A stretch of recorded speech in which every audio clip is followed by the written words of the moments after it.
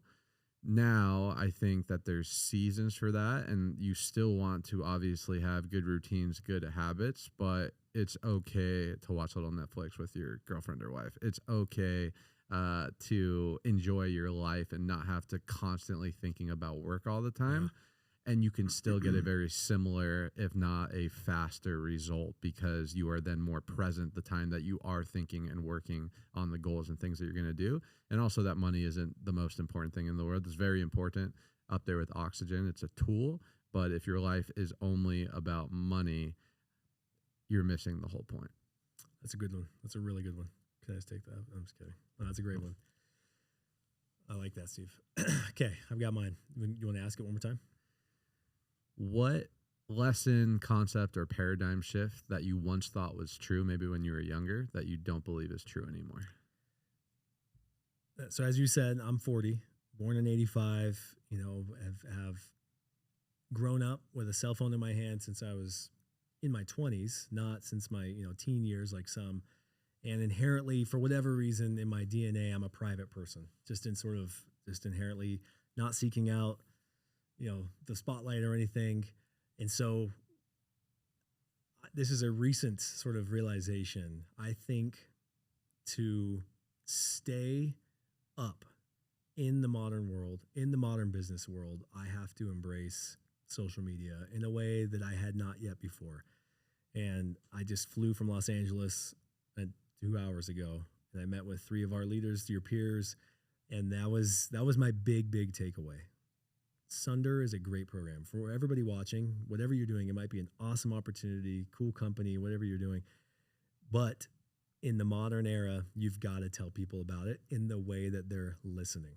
You can't just be a great company and your merits alone will deliver you to victory in the kind of way that you're wanting. Like we've been very modest on social media as a company. I've been very private. I think I have like 11 posts all time on Instagram.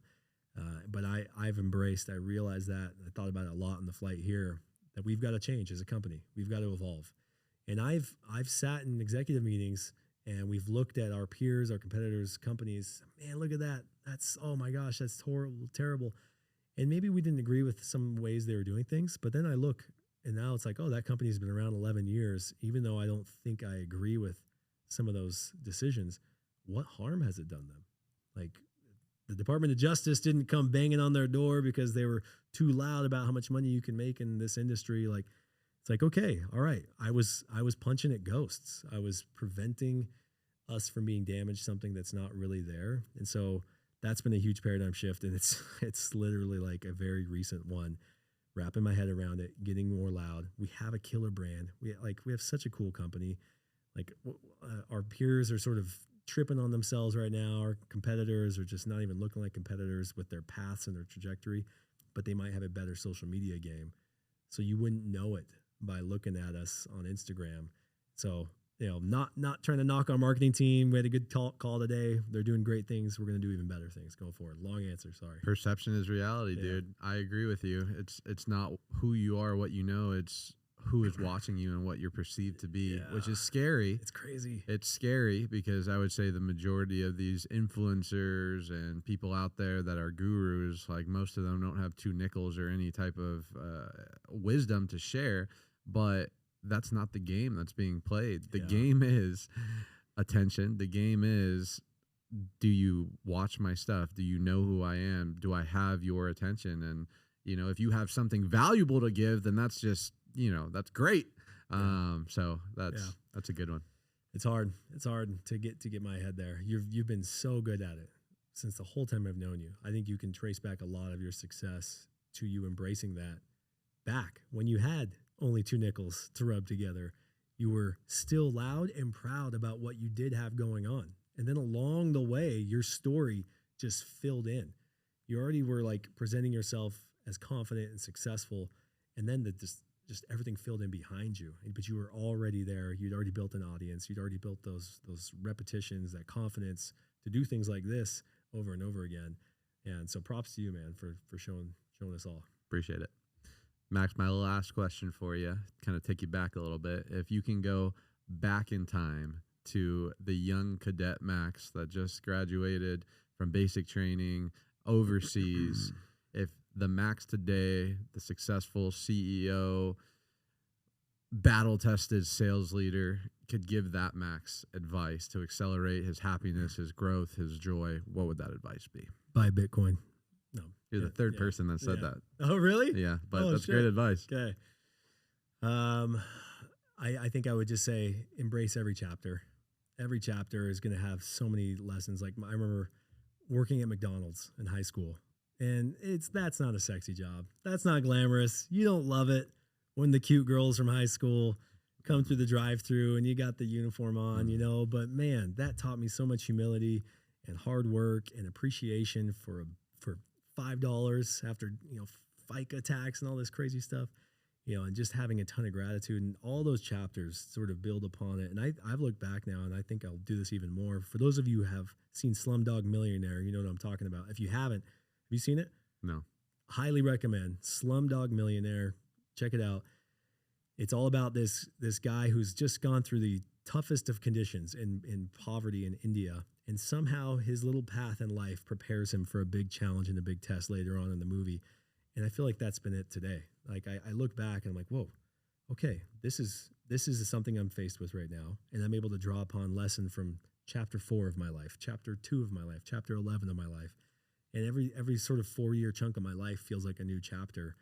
And embracing all of them, being thankful for all of them, even the ones that aren't glamorous or sexy, or the ones where no one's asking you to be on the podcast or patting you on the back, those all prepare you to be what you're going to be and what you're capable of in the future. I love it. Now that you've had an epiphany of about your new social media brand, where can people find you, get connected with you, and learn more about Sunder? Yeah, on Instagram is where I'm doing all of the big things I'm doing. It's not much yet, but Max Britton 19K, Britton. 19K is not 19,000. That was my MOS in the Army. So 19K, 19 kilo. Love it. Dude, thanks for being on. Thank you, Steve. Fun.